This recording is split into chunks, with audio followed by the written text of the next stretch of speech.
V'chein ochi. Nafshcha v'gufcha tzrichim hanoga machshava. Your soul and your body, he says, need hanhoga u'machshava. It requires supervision and thought. V'chizuk hanefesh v'tikuna. Now, how do you strengthen the soul? And how do you perfect the soul? Baragilo b'musar b'chochmos. To train it, he says, in morals and fields of knowledge. Ulanhigo b'derech chochmo, and to guide it with ways of wisdom. Lamdo amidus hatovos, and to teach it proper virtues, behavior. And to deny it all the animalistic desires.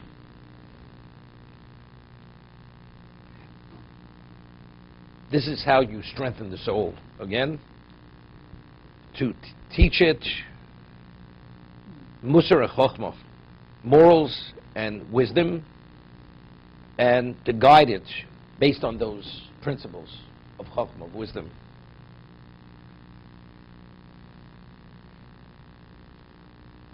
You know, the Gemara says in Sukkah, there's a pasuk, it says, V'oleh lo yibol. The leaf, even the leaf doesn't wither. So the Gemara says in Sukkah that even divrei chulin shel timidei chacham tzrichen limud. That person who's a true Talmud Chacham, even when he speaks about ordinary subjects, you have to evaluate and understand what the wisdom that lies in that. Because a person of a certain dimension doesn't say foolishness. Even the ordinary talk has tremendous wisdom in it. And it conforms to all what he stands for. So even divrei chulin shel talmidei chacham tzrichen limud. You have to study it. There's what to learn. There's what to draw from that. Okay, Eliezer was very special, right? But it's the same idea. Same idea. Same idea.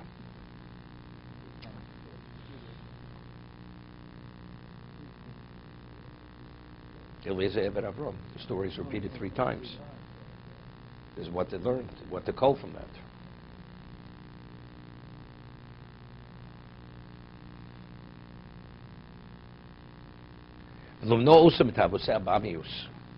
And to deny the body, the soul, the animalistic desires.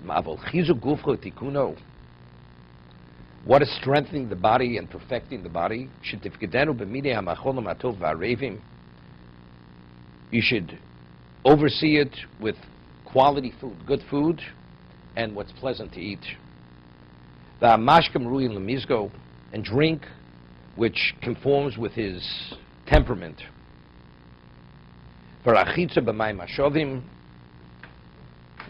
Washing one's body, mayim hashovim. He says, lukewarm water, mayim hashovim. Not to get scolded, or not cold is no good, and hot is no good. V'hargish olav todi b'tolos v'tzrochov. L'hargish olav todi b'tolos v'tzrochov. He said, pay constant attention to its welfare and needs. You know, the Rambam, Hilchos Deos, speaks about the Torah obligation of maintaining your health. Torah obligation to live healthy. So he says, why? Because he says, the Rambam says, you could only have a healthy mind if you have a healthy body. Why? So he explains that what is key in one's intellectual growth? Not to be distracted. Focus. If a person has, as a result of neglect, you have pains, failing health, it's a distraction. So you're distracted with your pains and with your failing health. As a result of that, it actually infringes on your focus.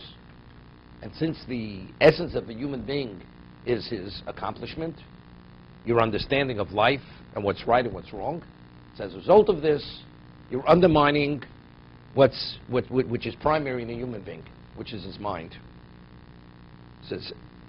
He says you should always attend to what? To its needs.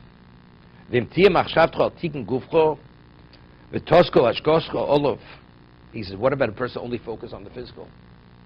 There's more brawn than brain, as they say. Then you're going to neglect the perfecting of the neshama. There has to be a balance between the two of them. What happens if you only focus on perfecting your soul, your spirituality? Then you neglect your physicality, which is wrong. There has to be a balance between the spiritual and the physical. You have to live. They used to say, Rabbi Sosalat used to say, what's a masmid? A masmid is a person who does things diligently. That's a masmid. He used to say it in Yiddish. A masmid, me esst in Zeit, me schloft in Zeit, and me lernt in Zeit. You eat in time, you drink in time, you sleep with the way, and you study the way you're supposed to. Everything has its time.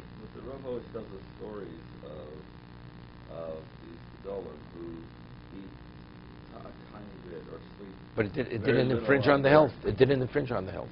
They didn't have failing health because of it. A better question.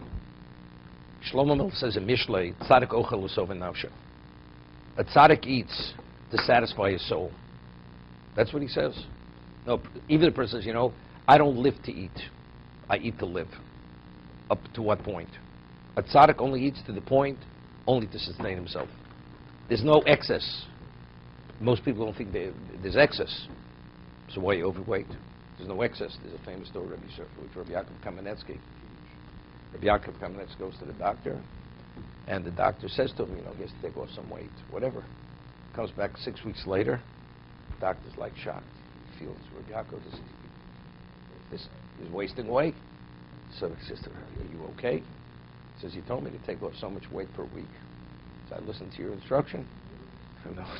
Meaning, if that's what the doctor says, you have to follow the doctor's instructions. That's it. So he lost the amount of weight. The doctor never considered, he's never had a patient who would lose that amount of weight in that period of time. Same idea. You have to follow the instructions. You have to attend to your physical needs as you attend to your spiritual needs, no less. Okay? And that's what he's saying. You can't only focus on your spiritual development and neglect your physical needs.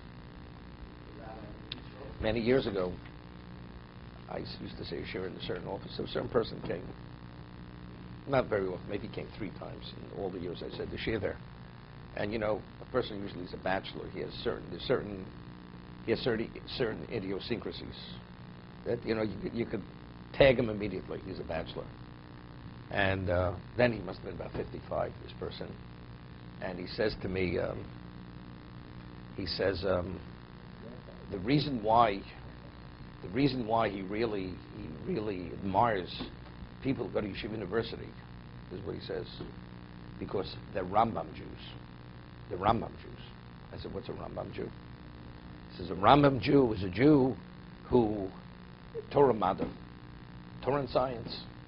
So I said, if you understand who the Rambam was, you'll understand it has no relevance to what you're saying.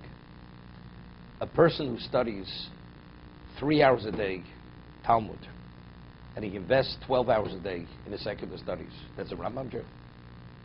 The Rambam writes about himself only after he was permeated with Torah and overflown with Torah, and then he entered into science, so whatever he experienced, it was through the eyes of Torah.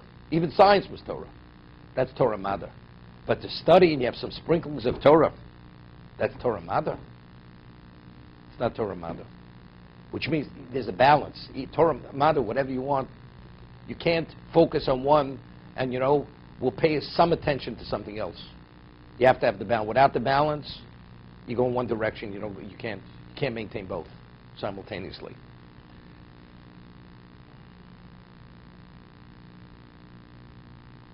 Umenazrizus shetagvir es nafshcha ke'emes lo al guf ha'koler.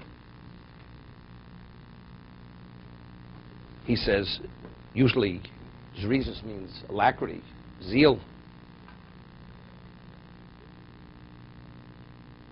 He refers to as prudence. That you give preeminence to your soul. Now, what is the value of the body? Only to facilitate your purpose. right? So if it's the means, it's not the end. So you only have to maintain it to the point that it should be the means. It's not an end. The Chovot HaLevavos explains this concept with a moshel. He says this person had a piece of property, and he wanted to build a hotel. So he gets himself an architect, and it was a very awkward piece of property.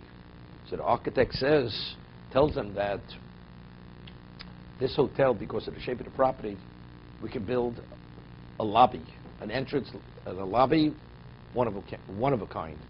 But in terms of the rooms, they're going to be very small, almost like cubicles.